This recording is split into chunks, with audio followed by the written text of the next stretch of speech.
be beaming, I be booming down that block. Everywhere you go, you know they know I'm hot.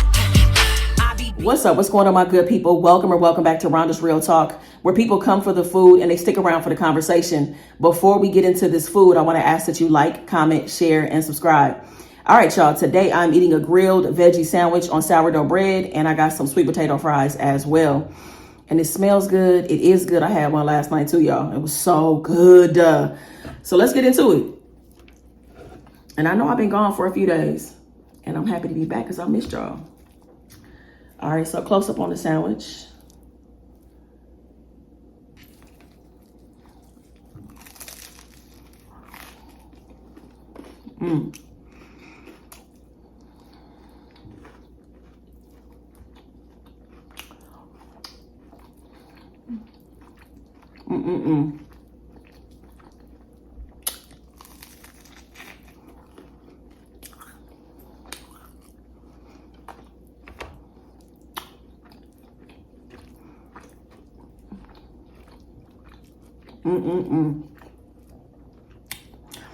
Y'all, this sandwich is one of the best, if not the best I've ever made.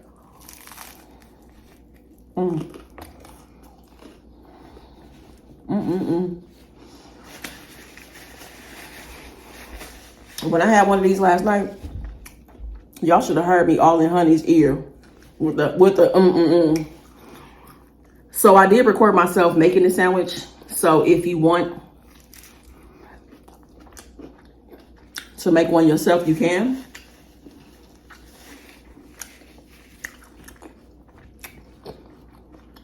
It's a short. So look at my shorts, and I'll also put it here in the video. Go ahead and check it out. Very easy to make. So like I said, it's sourdough bread. There's garlic hummus on one side of the bread. There's avocado on the other side of the bread. And it is grilled zucchini, grilled red onions, and grilled red bell pepper, sauteed mushrooms. Y'all, it's just good. It's delicious. Bread nice and crunchy. You don't miss the meat at all. You really don't. Like, because it's so much flavor.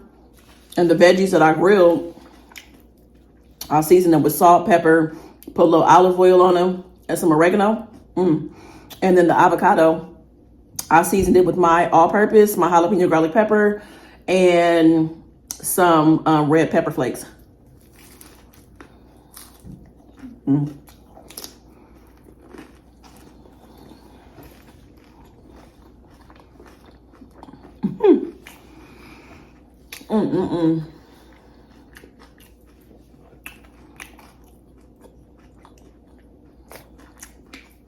A little barbecue sauce,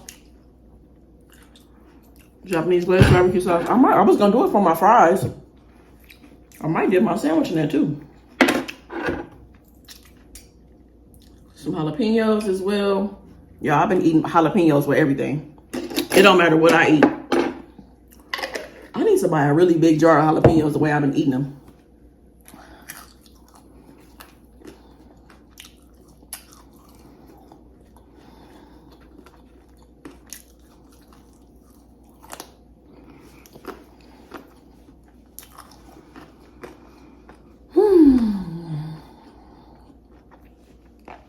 I've been doing a lot of cooking lately, y'all.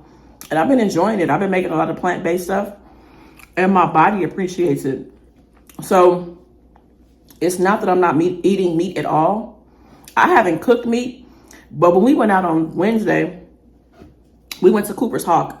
And I had some chicken tortilla soup. I had a wedge salad that had like bacon on it. And I had 2 egg rolls. I think the egg rolls had chicken in them. Like for the last 2 or 3 weeks, my stomach just hurts when I eat meat. Like it burns. I don't like that sensation at all. It doesn't last for a long time, but I've noticed it. But my body has really, really responded well to eating, you know, just more vegetables and stuff like that. And fruits as well. But I got some more cooking stuff I got going on. So this week I made the veggie sandwich. I made black bean soup. And if you are seeing this and if you're watching this and you wanted me to make the black bean soup, it's out. So check out my shorts. It is there to show you, to show you how to make it. Super easy. I've been eating crispy black bean tacos. I bought the stuff to make some plant-based crab cakes, all kind of stuff. And so Steph did a viral TikTok recipe the other day, and it was a chicken Caesar pasta salad. And she challenged me to make it either pescatarian or make it meatless. So I'm gonna do the meatless version of that. I'm gonna film that at some point this weekend. Give y'all another bite. Ooh, that's a good bite. What was that? I got it before it dripped.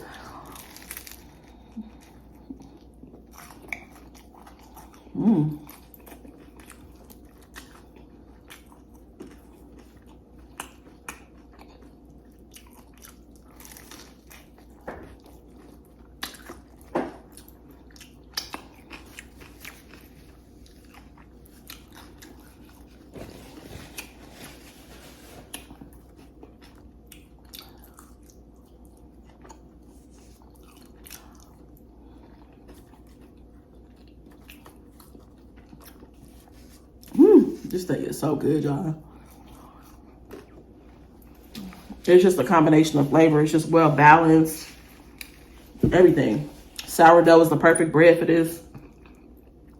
Just that charred flavor from the veggies on the grill.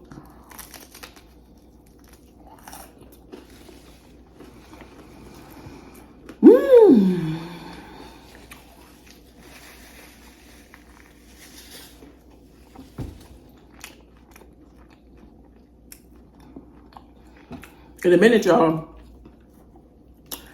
I don't know how I stumbled across this, but I did. I ran across like awkward questions that men don't want to ask women. They don't want to ask them, but they definitely want the answers to these questions. So I figured I would answer some of the questions. Now, some of the questions were very inappropriate, so I'm not going to ask those or answer them. But I found some cool ones that I can answer.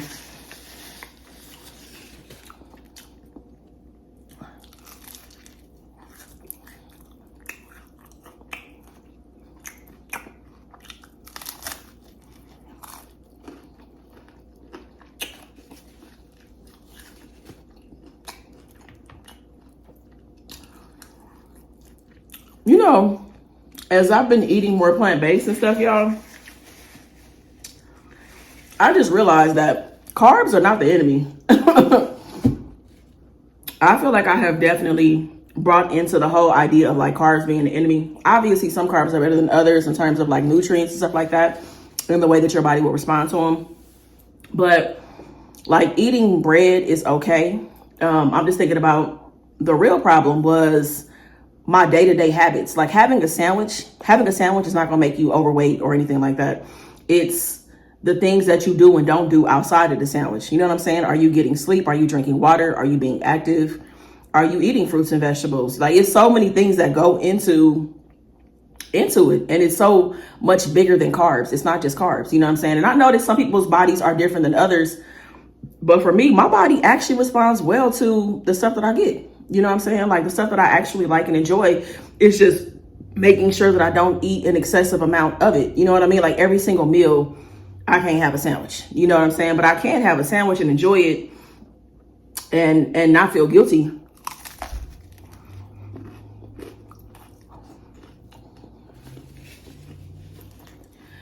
All right, y'all, I'm about to go ahead and get into these questions. So these questions, I got them off the internet. They are questions that men might find awkward and that they want to ask women. All right, so I think I got like 8 or 10 questions, something like that. First question is, are periods really that bad? Hell yeah, okay? I've been on my cycle 30 plus years. I started when I was 9, about to be 10. And that period be whooping my ass, for real. And I will say this, that I noticed on my period is not that bad when I'm eating more fruits and vegetables. So I'm hoping that my next cycle won't be so bad because I've switched up my diet a little bit. So I'm hoping that, I don't have, like, my cramps aren't as bad.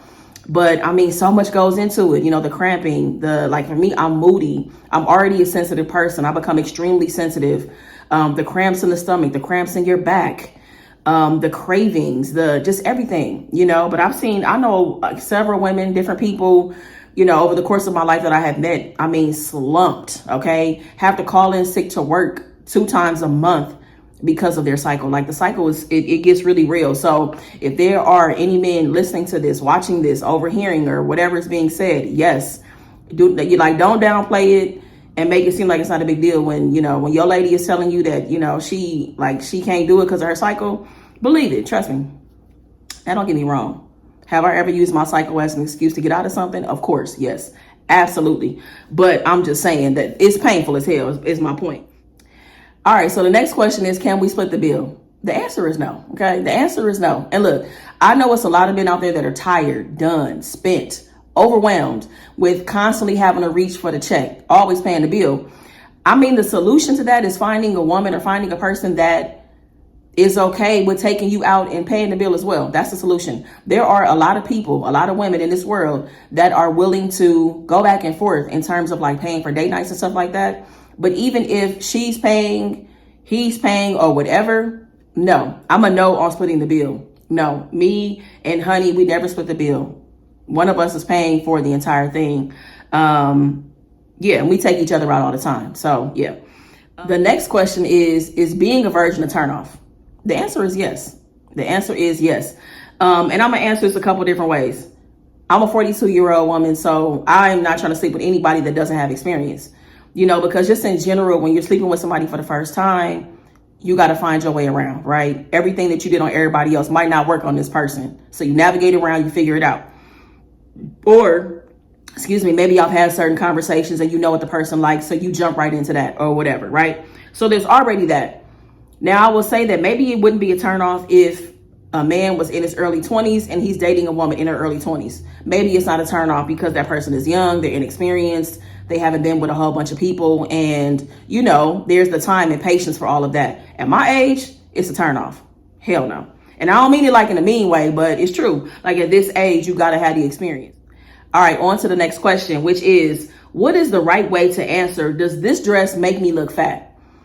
I've been asked that before, and I'll tell you this is I never use the word fat. I never say it back to the person. And then I give my honest opinion about it. And let me say this too, before I kind of elaborate on that. If your girl asks you, I've seen a situation where one of my friends, she was asking her dude, like, hey, do I look fat? And he was like, nah, you don't look fat. And he just, he looked at her real quick and then he just kept on doing whatever he was doing. And I don't know if it's the way he said it, but she was so mad, y'all. She was mad. And I was also like, how you gonna be mad at him for using the word fat when you're the one that said it first, and he's just responding back.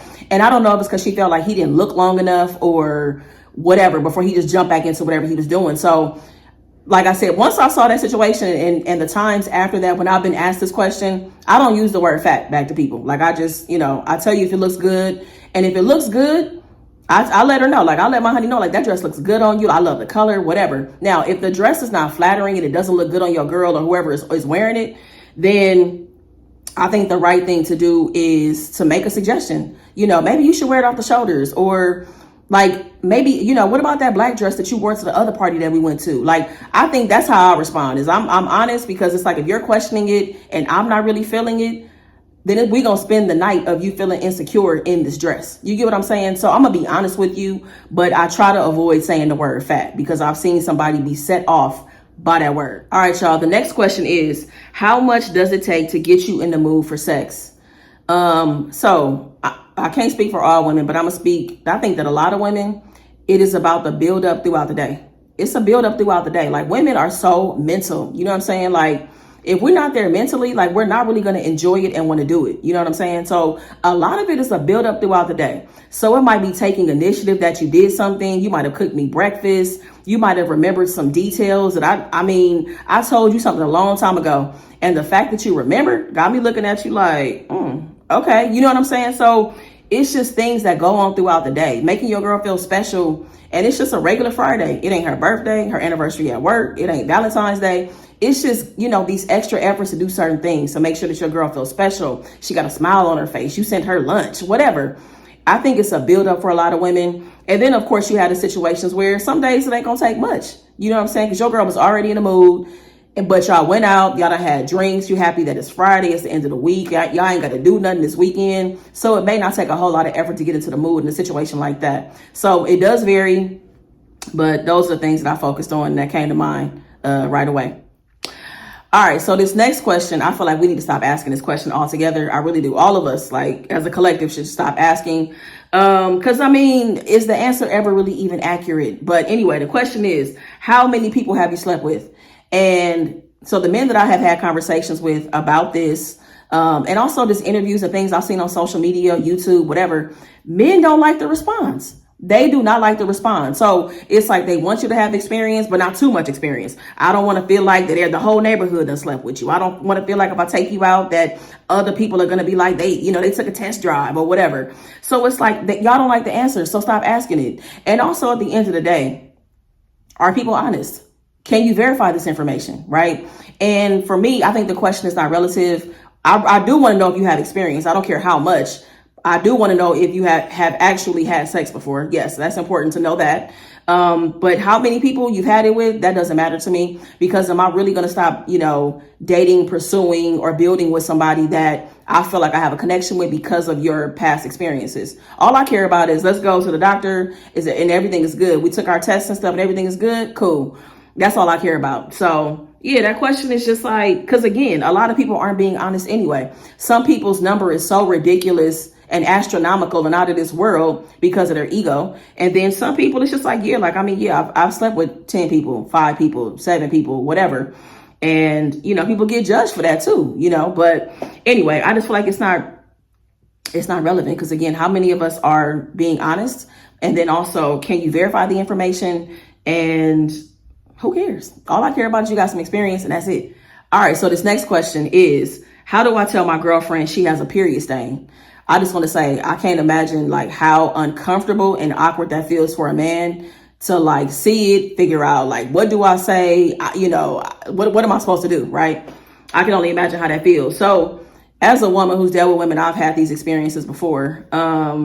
So what I think if you're at home, I think it's a pretty easy thing to say, like, because nobody else is around. That doesn't mean that she's not going to feel embarrassed. But you should tell her, let her know, because obviously you don't want that stain to get in other places, right? Make her aware of it. So tell her, like, babe, like you may want to go to the bathroom, and just check some things out or whatever. Like if you don't know how to come out and just say it, maybe something like that.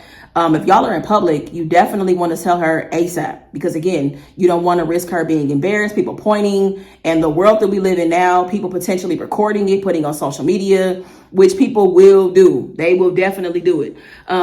So you want to pull it to the side. If you have a jacket on or something you can grab to put around her waist to cover up that stain, so that y'all can, get out of the mall or Target or wherever you are, get to the car, and, so she can get home to, change her clothes and stuff. So it's awkward, but if you see it, you got to say something. Like don't turn and act like you didn't see it. You know what I'm saying? Like you want to keep her from being embarrassed. Yeah, because it happens. It does happen. The next question is, why do women go to the bathroom together? Y'all, it is so many reasons to go to the bathroom with your girlfriend, your friend, so many reasons. But a couple of the reasons are some things just can't wait. Some stuff got to be talked about ASAP. I can't even text this to you. Like I need to say what needs to be said. Girl, let's go to the bathroom. All right. So some things just can't wait. You might need your friend to help you with your dress. Something is turned around, or I need you to, zip my stuff up, or help me fix my hairstyle, fix my makeup, whatever. Also, it could be a cycle thing. I might be the friend with the pad or the tampon, and I'm not going to pass it across the table. I'm going to go with you to the bathroom so I can pass it off to you, so you can go in the bathroom and do your thing or whatever, because somebody might have unexpectedly started their cycle and you're not prepared. but your friend got the goods, you know what I'm saying? So you want to go to the bathroom to get that done. So it's a lot of different reasons that women go to the bathroom together. And sometimes it's just straight up safety. Just like, let's go together. You know what I'm saying? We came together. We're doing everything together so that we can get back home safely, right? So sometimes it's just a safety thing. Believe it or not, you know, lots of things happen where a woman goes to the bathroom and she's never seen again. That it happens. All right, y'all, we are down to the last question. And the last question is, do girls honestly like nice guys? And I think the answer is yes. Based on conversations that I've had, I think that women want nice men, but even in being nice, you don't have to be a pushover. You can be confident. You can know how to speak up for yourself. You can know how to be the leader in the relationship. Like, you can still be the one that leads the relationship. You can still put your foot down about things. You know, just because you're a nice guy doesn't mean that all of those things go out the window. So yeah, I do think that women like nice guys. Honestly, a few conversations I've had recently, women are like, yeah, I used to like the bad boy when I was younger, but as I'm getting older, I need somebody that is nice, somebody that is patient, somebody that is observant, somebody that's willing to listen, all those things. So yeah, I've definitely been hearing that conversation about women preferring nice guys. You know, that may not have been their speed or their preference before, but you know, they're ready to try something different. So yeah, I do think women like nice guys. So that's it, y'all. Those are the questions. I actually had fun answering those questions. I hope y'all enjoyed it too. I hope y'all enjoyed the sandwich too. So again, if you want to check it out, if you want to try it and make it, and if you do, you got to let me know. But check out the shorts, y'all. That is where you can see how I made the sandwich. I appreciate y'all watching. Thank you so much. Make the best of the day. Be good to yourself, y'all. Peace. I be beaming, I be booming down that block. Everywhere you go, you know they know I'm hot.